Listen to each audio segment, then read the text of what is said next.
Hola, bienvenidos de vuelta a mi canal, yo soy Oz el Comiquero. Esta semana vamos a hablar del millonario malvado original, al menos en los cómics. No solo es uno de los mejores villanos de los cómics, sino que además inspiró a otros personajes a ser villanos a su estilo. Esta semana vamos a hablar de Norman Osborn, el Duende Verde, porque aunque no lo creas, Norman Osborn inspiró a Lex Luthor. Si bien es cierto que Lex Luthor apareció muchas décadas antes que el Duende Verde, se vio inspirado por este personaje. El Duende Verde fue uno de los primeros personajes que no solo era un villano superpoderoso, sino que además era un millonario malvado. Y no un millonario cualquiera, el líder de una corporación que tenía lazos cercanos con el héroe principal. Y cuando Lex Luthor fue reimaginado a inicios de los 80, dejó de ser un científico malvado para convertirse en un empresario malvado, como el Duende Verde. Además de lo ya mencionado, su gracia radica en su relación con Spider-Man, pues no solo lo ve como su archienemigo, sino que por mucho tiempo lo vio como un potencial heredero, un hijo intelectual, lo que lo hace todavía más interesante porque considera a su hijo de sangre una completa falla, y desprecia a su hijo natural tanto en su identidad del Duende Verde como en su identidad de Norman Osborn. En el mundo cinematográfico ha sido interpretado por dos actores únicamente: Chris Cooper, quien realizó una aparición especial en la saga de Amazing Spider-Man protagonizada por Andrew Garfield, y el inigualable Willem Dafoe, quien hizo al Duende Verde en dos sagas de Spider-Man, la protagonizada por Tobey Maguire y la protagonizada por Tom Holland. Así que estos son los 50 datos que quizás no conocías del Duende Verde. Número 1. Norman Osborn fue creado por Stan Lee y Jack Kirby. Su primera aparición fue en Amazing Spider-Man 14 en abril de 1964 como Green Goblin. Número 2. Pero tuvo otra primera aparición. Este personaje solo era conocido con su identidad de villano. Su primera aparición como Norman Osborn en realidad fue en Amazing Spider-Man número 23 en enero de 1965. Número 3. Su segundo nombre es Virgil, es decir, Norman Virgil Osborn. Número 4. Los ojos de este personaje son de color verde, aunque durante mucho tiempo la editorial lo publicó con írises de color azul, y en muchas ocasiones también le ponen ojos de color café. Número 5. El color de su cabello es bermejo, es decir, un cabello castaño oscuro con tonalidades rojizas. Número 6. Su distintivo cabello no es un peinado, es un rasgo genético en los varones de su familia. Número 7. De hecho es un primo lejano de Sandman, lo que fue un mal intento de la editorial para explicar el que ambos tuvieran el mismo estilo de cabello. Número 8. Además sirvió para justificar que Norman sacara a su primo de la cárcel en algunas ocasiones. Número 9. Norman Osborn tiene una enorme cicatriz en el pecho. Fue la herida que le causó su deslizador cuando quedó empalado y murió de forma aparente en uno de sus enfrentamientos con Spider-Man. Número 10. Lo primero que hizo luego de revivir en la morgue fue asesinar a un vago y robarle la ropa,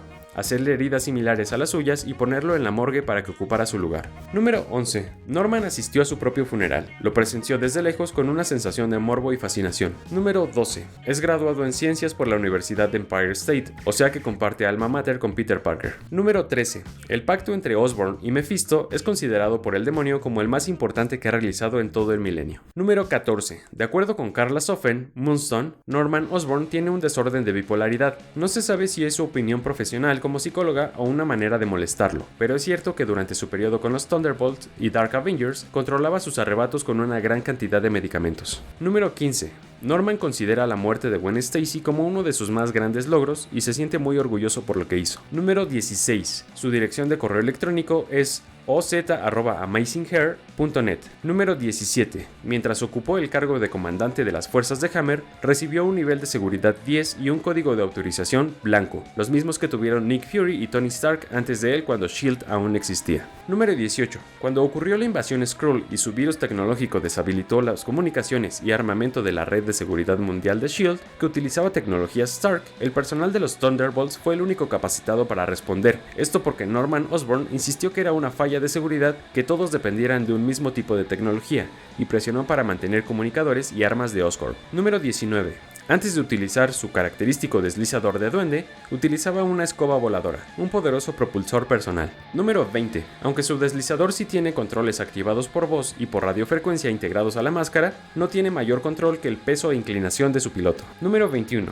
Tiene 3 tipos de bombas calabaza, una aturdidora, la explosiva que todo mundo conoce, y una llena de gas que puede neutralizar el sentido arácnido de Spider-Man y desorientarlo por un breve periodo. Número 22. Este gas incluso le permitió acercarse a Peter sin que éste se diera cuenta. Para esto, Norman utilizó un disfraz de cartero y de hecho se puso a repartir correo. Número 23. La armadura de Iron Patriot que utilizó durante su mandato de Hammer y de los Vengadores Oscuros era una armadura hackada de Iron Man. modificada y pintada con los colores de Capitán América. No había nada de tecnología de Osborn en ella. Número 24. La principal modificación a la armadura fue la forma de salida del unirrayo, que en lugar de mantener una forma simple de diamante o círculo, como suele tener Tony Stark, le fue instalada una salida en forma de estrella. Número 25. Spider-Man derrotó a Norman en una pelea al darse cuenta de esta modificación y patear la estrella. Peter dedujo correctamente que las formas simples que utilizaba Iron Man evitan el sobrecalentamiento y fallos del disparo. Número 26. El hecho de que Norman no pudiera meter nada de su tecnología en esta armadura fue lo que facilitó que Tony Stark la desactivara sin ningún problema en cuanto se volvieron a enfrentar. Número 27. La exposición a la fórmula del duende que lo convirtió en quien es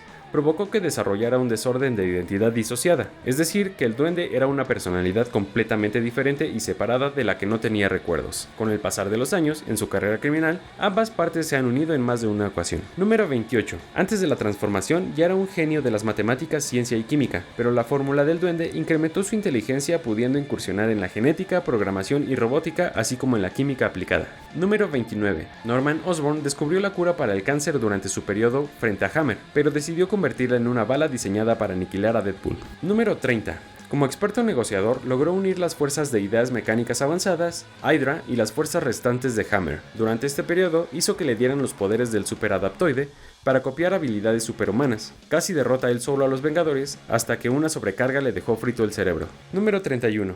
Norman descubrió entre las notas de Tony Stark que la energía repulsora de las armaduras de Iron Man podría ajustarse a una frecuencia específica que deshabilita las moléculas inestables creadas por Mr. Fantastic. Norman especuló que Tony quería ver a la mujer invisible desnuda. Número 32. Norman intentó utilizar esta información para desenmascarar a Spider-Man, quien portaba una máscara hecha de moléculas inestables y que imitaba la apariencia de Venom. Número 33. Durante la invasión Skrull, los alienígenas intentaron desorientarlo al tomar la apariencia de Spider-Man. Lo único que lograron fue que Norman los masacrara a todos y tomara el ejercicio de matar a tantos Spider-Man como algo terapéutico. Número 34. También se le ha conocido como el Rey Goblin e incluso llegó a portar el simbionte de Carnage tomando el nombre del Duende Rojo. Número 35. Han existido algunos imitadores del Duende Verde como Harry Osborn, Bart Hamilton y Phil Urich. Número 36. Aunque Phil Urich originalmente planeaba convertirse en héroe usando el equipo de Goblin, sin embargo también cayó en la locura. Número 37. Su máscara actúa también como una máscara de gas, filtrando el aire incluso de sus propias bombas. Número 38. Norman tiene planes de escenarios catastróficos para estar preparado a un montón de eventualidades. Incluso creó evidencia falsa automodificable que cambia si se intenta utilizar en su contra, como un diario de sus fechorías que altera su contenido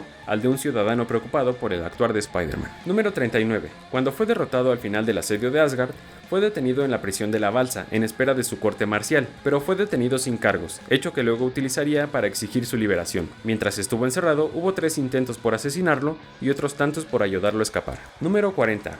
Osborn prefería su posición de prisionero político para sacar ventaja ante los medios de comunicación. Número 41. En prisión, Osborn se encontró con un culto que idolatraba al Goblin y que lo eligió como líder durante un motín. En realidad, ha liderado varios cultos diferentes relacionados con su persona. Número 42. Norman creó su propio consejo secreto de supervillanos conocido como la Cabal, en el que se organizaba al mundo criminal. Incluía a Doctor Doom, Namor, The Hood, Emma Frost, Loki y otros personajes de la misma calaña. Número 43. Osborn no creó la fórmula del duende. Ese fue su colega Mendel Stromm. Norman solo intentó perfeccionarla y aplicarla. Número 44. Cuando decidió que su primogénito Harry era una decepción e indigno de su legado, decidió que Peter sería su hijo espiritual. Cuando eso no funcionó, al descubrir que era su enemigo mortal, decidió que simplemente tendría tantos hijos como pudiera hasta que encontrara uno digno. Número 45. Uno de esos hijos terminó por convertirse en el Duende Gris. Además, Norman engañó a su hijo Harry para que pensara que era el padre de otro de sus hijos, cuando en realidad era su hermano. Número 46. Ahora está viviendo una etapa de héroe en la que se le conoce como el Gold Goblin,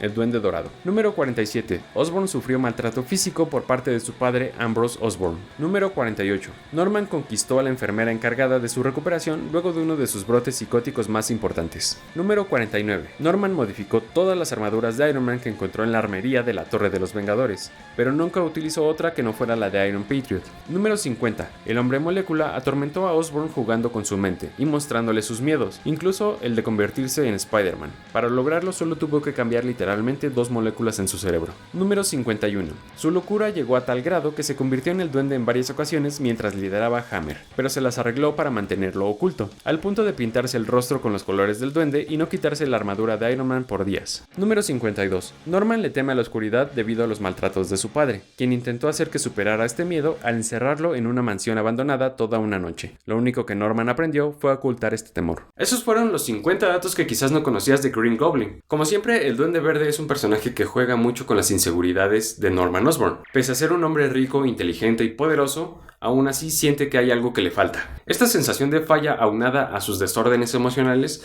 le provocan constantes brotes psicóticos. Un personaje que constantemente se encuentra batallando por llegar a la cima, pero cuando se encuentra en lo más alto hace todo lo posible por autosabotearse. Lo que por supuesto causa grandes dolores de cabeza no solo para Spider-Man, sino para los personajes de Marvel en general. En especial en aquella época en la que Marvel intentó convertirlo en su propio Lex Luthor, por irónico que suene. Eso fue todo por esta semana, así que no olvides dejarme tu like, tu comentario, suscribirte y activar la campanita de notificaciones para recibir anuncios cuando suba nuevos videos. No olviden mantenerse pendientes a las encuestas que publico en la sección de comunidad en este canal de YouTube. Y no olviden seguirme también en TikTok, donde me encuentran con el mismo usuario, @oselcomiquero. Manténganse al pendiente del nuevo contenido que estoy preparando para ustedes. Yo soy Os el Comiquero, hasta la próxima.